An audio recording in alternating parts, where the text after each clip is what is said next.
तर नमस्कार मंडळी, मी करणार आहे बटाटा आणि वांग्याची सुकी भाजी. एकदम साधी सिंपल अशी ही भाजी आहे.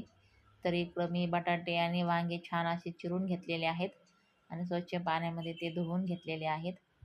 आता इकडं मी बारीक कांदा पण चिरून घेतला आहे. त्याच्यानंतर टोमॅटो, लसूण, आलं, खोबरं हे सर्व घेतलेलं आहे मी. आता एका मिक्सरच्या भांड्यामध्ये आलं, लसूण, खोबरं मिक्सरला बारीक अशी पेस्ट करून घेणार आहे मी ह्याची. आता ह्याची मिक्सरला बारीक पेस्ट करून घेतली आहे मी. त्याच मिक्सरच्या भांड्यामध्ये मी आता टोमॅटोची पेस्ट करून घेणार आहे. आता इकडं मी गॅसवर कढई ठेवून घेतलेली आहे. आता त्याच्यामध्ये जिरी मोहरी टाकून घेतली आहे. नंतर आलं लसणाची जी पेस्ट केली होती ती पण टाकून घेतली आहे मी ह्याच्यामध्ये. आता ह्याच्यामध्येच आपण कांदा टाकून घेऊया. छान असा कांदा आपण परतून घेऊया लालसर होईपर्यंत. आता आपला छान असा लालसर कांदा झाला की त्याच्यामध्ये आपण टोमॅटोची पेस्ट टाकून घेऊया आणि हे पण छान असं परतून घेऊया. त्याला असं छान तेल सुटेपर्यंत हे परतून घेऊया. तर आपलं हे परतून झालेलं आहे.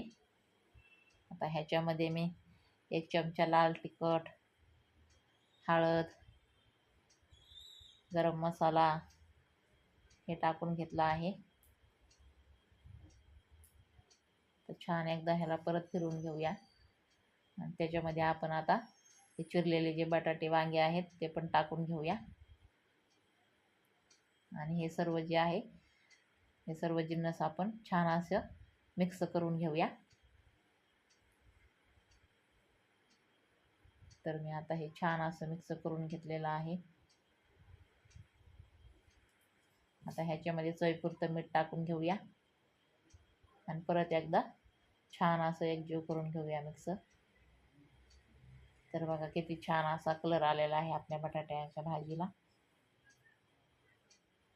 आता ह्याच्यावर मी ताट झाकून ठेवणार आहे 2 ते 3 मिनटं, म्हणजे बटाटे आपले जे आहे ते छान असे वाफून निघतील. ह्याच्यामध्ये मी पाणी अजिबात टाकलेलं नाही आहे. न पाणी टाकता ही सुकी बटाट्याची चटणी करायची आहे आपल्याला. तर ह्याच्यामध्ये आता मी अर्धी वाटी शेंगदाण्याचा कुट्टा पण टाकून घेतलेला आहे. आता परत ह्याला आपण 5 मिनटासाठी असं झाकण ठेवून देऊया. तर आपले 5 मिनटं झालेले आहेत. आपली ही बटाट्याची भाजी छान अशी तयार झालेली आहे. त्याच्यानंतर वरून आता कोथिंबीर टाकून घेऊया.